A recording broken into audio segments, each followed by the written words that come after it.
आज है 7 फरवरी, दिन शुक्रवार। न्यूज 80 पर यूपी की सुर्खियों में आपका स्वागत है। चलिए देखते हैं यूपी की 15 खबरें फटाफट अंदाज में। प्रधानमंत्री आवास योजना 2 में बड़ा बदलाव हुआ है। अब माता पिता को आवास का लाभ मिलने पर बेटों को नहीं मिलेगा लाभ। पहले एक ही परिवार में माता पिता और बेटे सभी पीएम आवास योजना का लाभ ले सकते थे, लेकिन अब ऐसा नहीं होगा। अगर परिवार में माता पिता ने पीएम आवास का लाभ नहीं लिया है, तभी बेटों को इसका लाभ मिल सकेगा। इसका शपथ पत्र देना होगा। अगर माता पिता के लाभ लेते हुए भी चोरी छिपे पीएम आवास योजना का लाभ बेटों ने लिया है, तो रिकवरी होगी व कानूनी कार्रवाई भी की जाएगी। योगी सरकार यूपी में 4 राजकीय पॉलिटेक्निक संस्थाओं में आधारभूत सुविधाओं का विस्तार करने जा रही है। इनमें विश्व स्तरीय सुविधाएं दी जा रही है। राजकीय पॉलिटेक्निक संस्थाओं को आधुनिक और अत्याधुनिक सुविधाओं से सुसज्जित करने से छात्रों को बेहतर शैक्षणिक माहौल मिलेगा, जिससे तकनीकी शिक्षा को नया आयाम मिलेगा। सरकार के फैसले से प्रदेश के संबल, मैनपुरी, सिद्धार्थनगर और औरैया स्थित राजकीय पॉलिटेक्निक संस्थाओं में विभिन्न निर्माण कार्यों को स्वीकृति दी है। उत्तर प्रदेश की योगी सरकार ने राज्य में जल परिवहन एवं जल पर्यटन को विकसित करने की दिशा में एक महत्वपूर्ण कदम उठाया है। सरकार ने उत्तर प्रदेश अंतर्देशीय जलमार्ग प्राधिकरण के गठन को मंजूरी दे दी है। इस प्राधिकरण के कार्यों को सुचारू रूप से संचालित करने के लिए उत्तर प्रदेश जलमार्ग प्राधिकरण नियमावली 2025 को प्रख्यापित किया गया है। योगी कैबिनेट ने इस नियमावली को अपनी सहमति प्रदान कर दी है। वहीं दूसरी तरफ यूपी में इस बार सभी जिलों में शराब की दुकानों का आवंटन ई लॉटरी के माध्यम से किया जाएगा। एक आवेदक को एक ही दुकान दी जाएगी और प्रदेश में एक व्यक्ति को 2 से ज्यादा दुकानें नहीं मिल सकेगी। अगर आप भी केंद्र सरकार की प्रधानमंत्री गरीब कल्याण अन्न योजना के तहत मुफ्त राशन लेते हैं, तो यह खबर आपके लिए है। जी हां, सरकार की जानकारी में कई बार यह आया है कि योजना के तहत अपात्र लोग भी मुफ्त राशन का फायदा ले रहे हैं। योजना के तहत आयकर भरने वाले, सरकारी नौकरी करने वाले राशन लेने के लिए पात्र नहीं होते।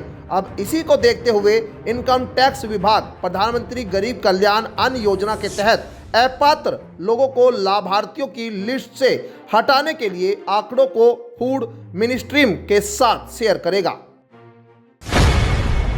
कृषि क्षेत्र में गौतम बुद्ध नगर और आसपास के जिलों की पहचान को दुनिया में मजबूत करने के लिए नोएडा एयरपोर्ट के पास विकसित हो रहे हर्बल फूड पार्क को आकार देने का काम शुरू कर दिया गया है। पतंजलि अपने मेगा प्लान के साथ डेयरी, एग्रो पार्क और देश के सबसे बड़े बिस्किट प्लांट की शुरुआत करेगी।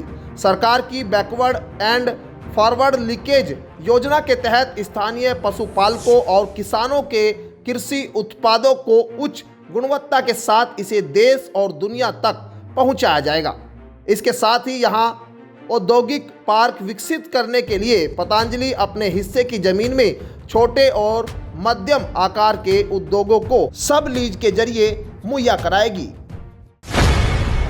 अब 4 साल से ऊपर के बच्चे को लगाना होगा हेलमेट। सड़क सुरक्षा पर बनी सहमति को लेकर सुप्रीम कोर्ट कमेटी के अध्यक्ष न्यायमूर्ति अभय मनोहर इस्प्रे की अध्यक्षता में योजना भवन में बैठक की गई। इस दौरान कई विभागों के वरिष्ठ अधिकारियों के साथ मंथन करते हुए कई निर्देश दिए गए हैं।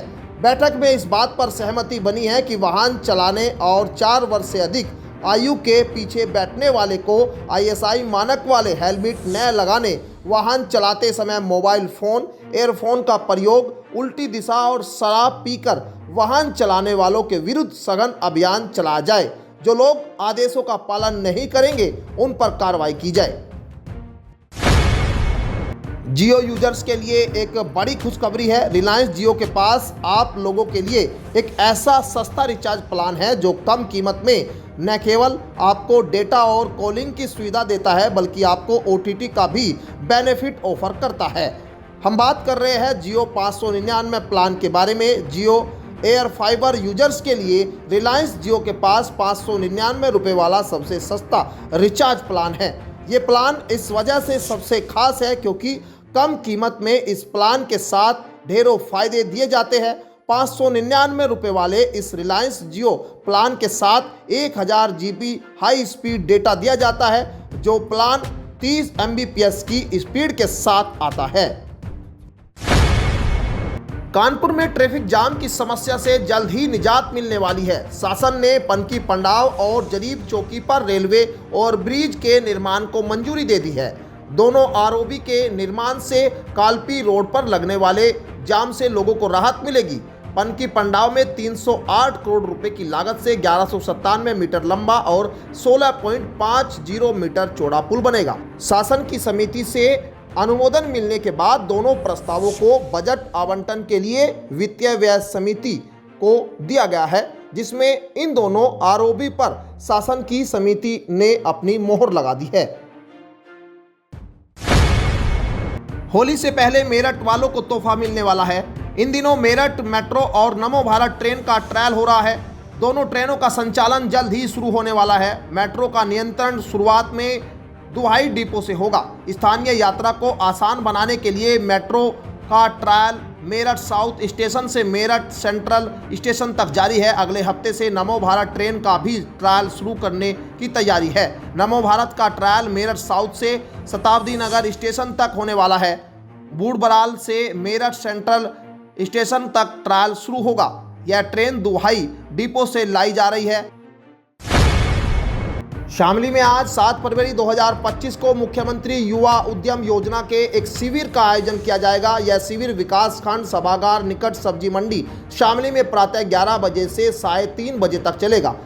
इस शिविर में योजना से जुड़ी विस्तृत जानकारी दी जाएगी और इच्छुक आवेदकों को मौके पर ही आवेदन कराने की सुविधा उपलब्ध कराई जाएगी। बता दें कि सरकार द्वारा प्रदेश के युवाओं को स्वरोजगार के अवसर उपलब्ध कराने और सूक्ष्म लघु एवं मध्य उद्योगों को बढ़ावा देने के उद्देश्य से मुख्यमंत्री युवा उद्यमी योजना चलाई जा रही है। इस योजना के तहत हर साल 1 लाख नई सूक्ष्म लघु एवं मध्यम इकाइयों की स्थापना का लक्ष्य निर्धारित किया गया है, जिसमें अगले 10 वर्षों में 10 लाख नए उद्योग स्थापित किए जा सकेंगे।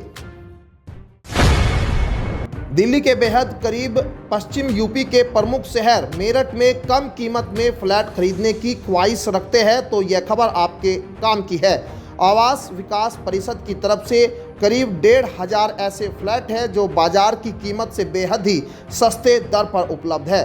जागृति विहार एक्सटेंशन में यह फ्लैट उपलब्ध है। खास बात यह है कि महज 8 लाख रुपए में 1 BHK तैयार हालात में मिल रहे हैं। इतना ही नहीं, 2 BHK लगभग 23 से 24 लाख में उपलब्ध है। वहीं इसके अलावा कई श्रेणी में फ्लैट उपलब्ध है जिनको जल्द ही लिया जा सकेगा। दिल्ली हाईवे से कैलाश होते हुए बलदेव मथुरा तक अब वाहन सीधे फर्राटा भर सकेंगे। इसके लिए 37 किलोमीटर नए मार्ग की स्वीकृति हो चुकी है। कैलाश मंदिर तक PWD 3.84 करोड़ से बनाएगा 7 मीटर चौड़ी सड़क। वहीं इसके बाद मथुरा खंड 37 किलोमीटर लंबी सड़क तैयार करेगा। फिर इसे यमुना पर बने पुल से बलदेव तक जोड़ा जाएगा। अगले 6 महीने में सड़क निर्माण कार्य पूरा हो जाएगा। धार्मिक पर्यटन को बढ़ावा देने के लिए कैलाश मंदिर पर कॉरिडोर बनाया जा रहा है। पर्यटन विभाग ने 3 चरणों में विकास की योजना बनाई है। पहले चरण में प्रवेश द्वार बन चुका है। दूसरे चरण में करीब 15 करोड़ रुपए से मंदिर के पास यमुना घाट बनाए जा रहे हैं। तीसरे चरण की योजना बन रही है। महाकुंभ के दौरान प्रयागराज के साथ साथ वाराणसी में भी देश के कोने कोने से लोग पहुंच रहे हैं। इस दौरान क्षेत्र में पर्यटकों व श्रद्धालुओं की भारी भीड़ देखी जा रही है।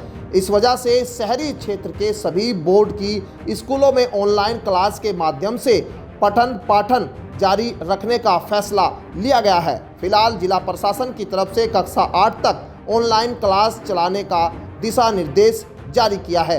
वाराणसी जिला प्रशासन की तरफ से मिली जानकारी के अनुसार महाकुंभ आयोजन के दौरान श्रद्धालु वाराणसी पहुंच रहे हैं। अब इसी को ध्यान में रखते हुए 8 फरवरी तक सभी बोर्ड के स्कूल जिसमें 1 से 8 तक की कक्षाओं का ऑनलाइन चलाने का दिशा निर्देश दिया गया है।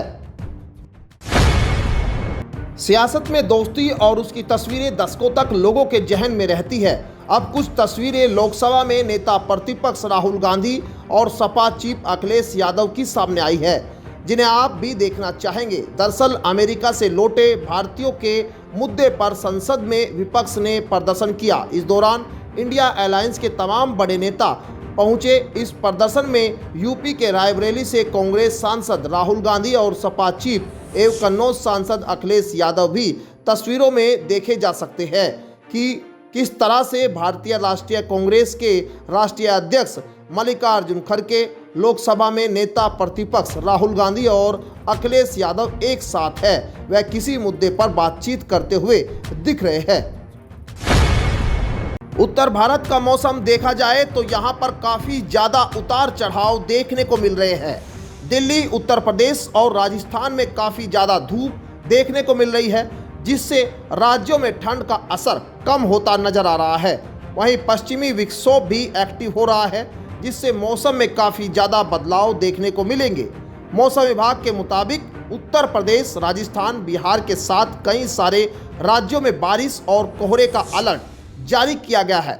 दिल्ली में दिन के समय मौसम सूखा बने रहने की संभावना है, लेकिन बारिश की संभावना से तापमान में गिरावट देखी जा सकती है, लेकिन सुबह और रात के समय ठंडी हवाएं देखने को मिलेगी।